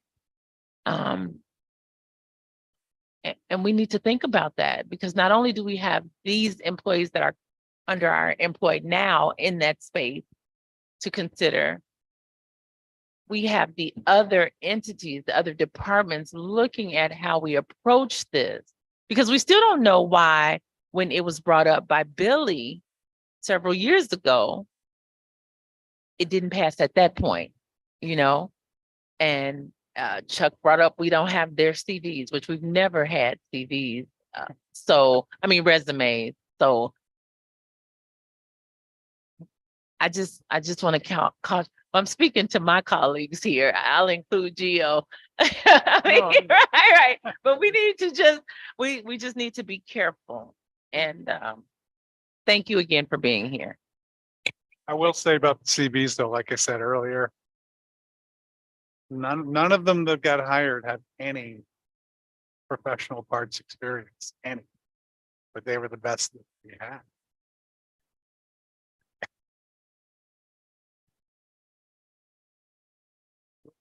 I appreciate it.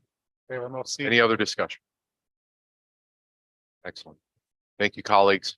Dan, Ken, nothing less than gentlemen. Thank you both very, very much. Thank you. I Thank you. appreciate you. We appreciate you. Thank you. Yep. Councilwoman Freeman. Thank you, President Scringy. So my question is, this is listed here as a discussion. Do we have a timeline when we're expecting this to come up at a business meeting for a vote? Councilwoman, forgive me. What are you referring to? Forgive me. I'm sorry. Oh, the NAPA contract. I don't even know if it was signed out on the December. I assume it was not signed out on the December 19th meeting, or we would have seen it already. I'd have to double check. I believe there are 4 names on it. I do know, if memory serves me correctly, I believe Councilman Scanlon pulled his name to allow for discussion to continue. So I would have to check with him. He announced that at that meeting that night. So I can check with him and shoot everybody an email tomorrow. But in principle, just procedurally, if there's 2 signatures a committee or a minimum of 4 members, it could go Wednesday, yes. So what I can do is I'll make a note to myself to double check with Councilman Scanlon tomorrow, and then we'll just leave it as, if it does have 4 signatures, it'll go to Wednesday. If not, then of course, it will not. So, but yeah. Okay, so it could, in theory, come to the business meeting anytime there becomes 4 signatures on Correct. it? Yes, ma'am. Okay. So right now, just out of curiosity, the signatures on it, if memory serves you, are yours, Councilwoman Resinetti and And then, Strawn, Scaringi, Strawn, Rezanetti, Scanlon. But Councilman Scanlon may have pulled his name off. right? And again, okay. Councilman Burns, did you sign it to your recollection? Tom did take his off. I Yeah. thought I he mean, not did. that it I thought mattered. he I did. just am curious. So, but I Okay. mean, in his defense, objectively, he does have the right to put his name. I don't know if he put his name back Oh, on of it or course, not. yeah. So essentially, if it's on Wednesday's agenda, then yeah, it had the 4 signatures. Sure. Okay. Yeah, absolutely. Okay, great, thanks. But again, procedurally, it is important to note that did not get read in last time. So that would be coming up as first read legislation. It would read. not be second. So it would be could for- be held over. I'm not saying I would or wouldn't, but it could be held over. It's first if read we- legislation. Right. Colleagues have the right to exercise their charter rights as they see fit. Right, okay, Absolutely. thank you. Yes, ma'am. RL 23-27, Councilwoman Friedman, the floor is yours. Wow, I forgot that I was actually the last one on the agenda. So this was I submitted this RL, but this was a collaborative effort. I don't want to take credit where credit is not entirely due.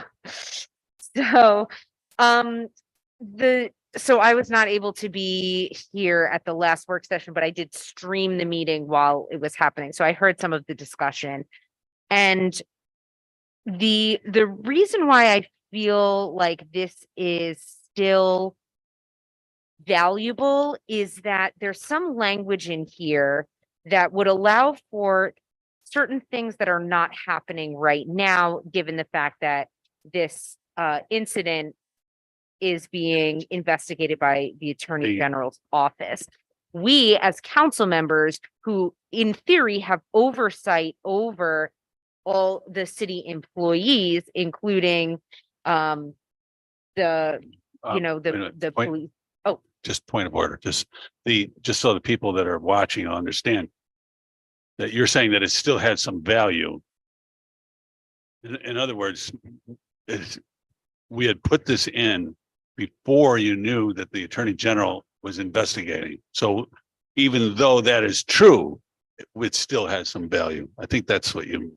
Yeah, getting. absolutely. That this is because though the Attorney General is, you could argue, a third party, we don't have, like, one of the bullet points in here is City Council shall be made abreast of the periodic and complete results of the investigation in a timely fashion, which I think is good practice for us, given the fact that City Council is, again, in theory, we are, I don't want to say in charge of city employees, but we do have, what's the word that I'm looking for? It's been 2.5 hours, so my brain's a little slow moving. But so that bullet point is something that is not happening with the AG's investigation, that we do not have access to the periodic and complete results. And so I think that this is something that's important. It will lead to more transparency and could potentially be used as a template for in the unfortunate circumstance that something like this happens in the future, which of course I hope it does not.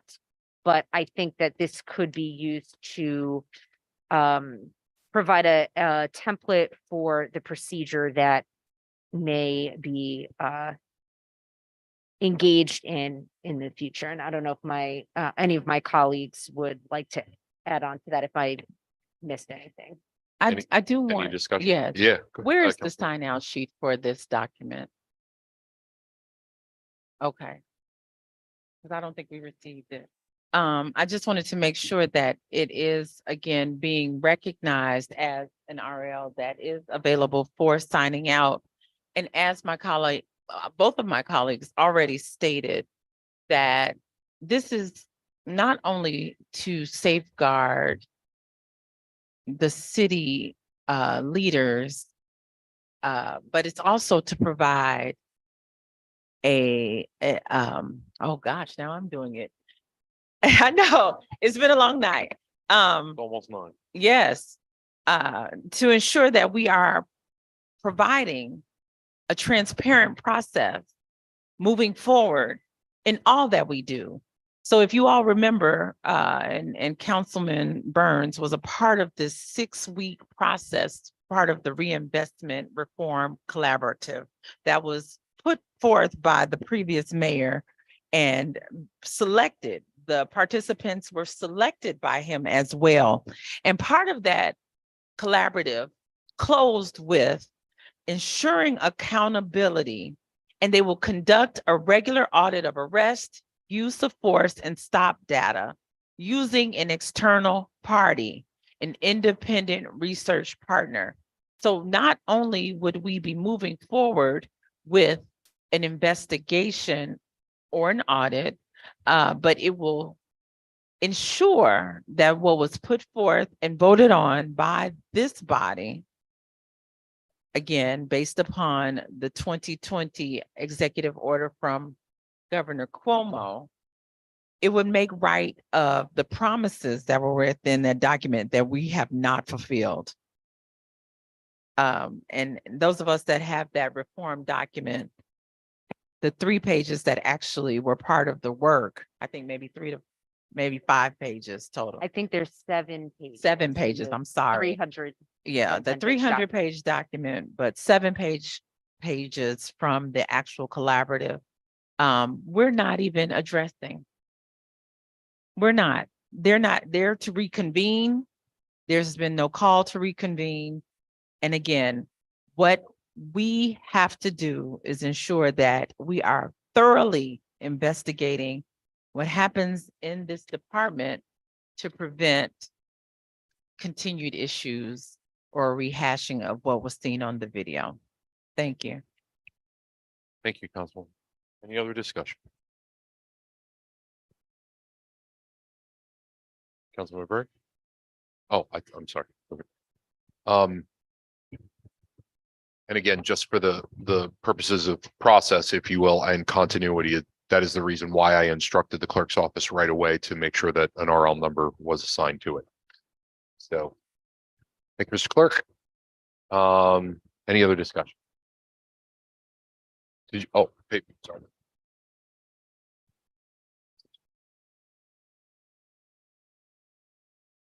Thank you, everyone. Is there any other discussion, any broader points? I'm just gonna really quickly run down some very broad bullets. Rather than for purposes of tonight, only because it is fairly late. I just want to get intermittently on the record. Thank you, Councilman. That come Wednesday at the end of the business meeting, I will be making a number of announcements in following areas in no particular order. Committee assignment changes. Changes to the handling of public input. A new RL template. Changes to the city council budget schedule.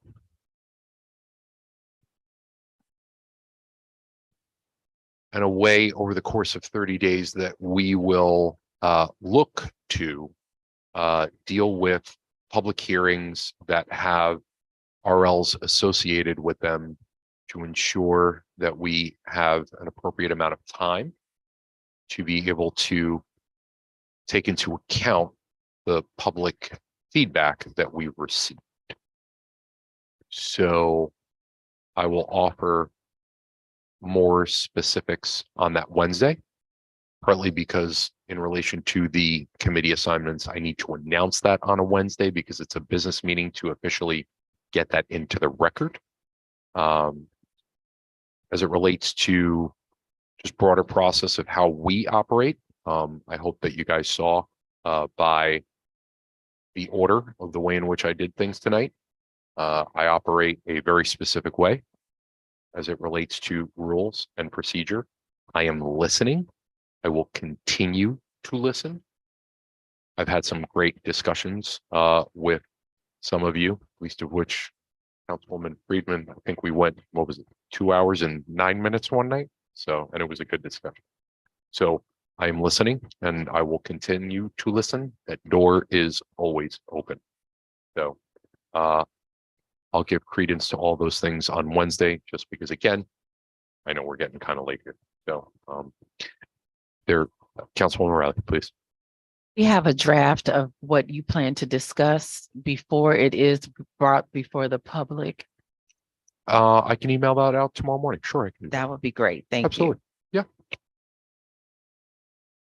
Anything else?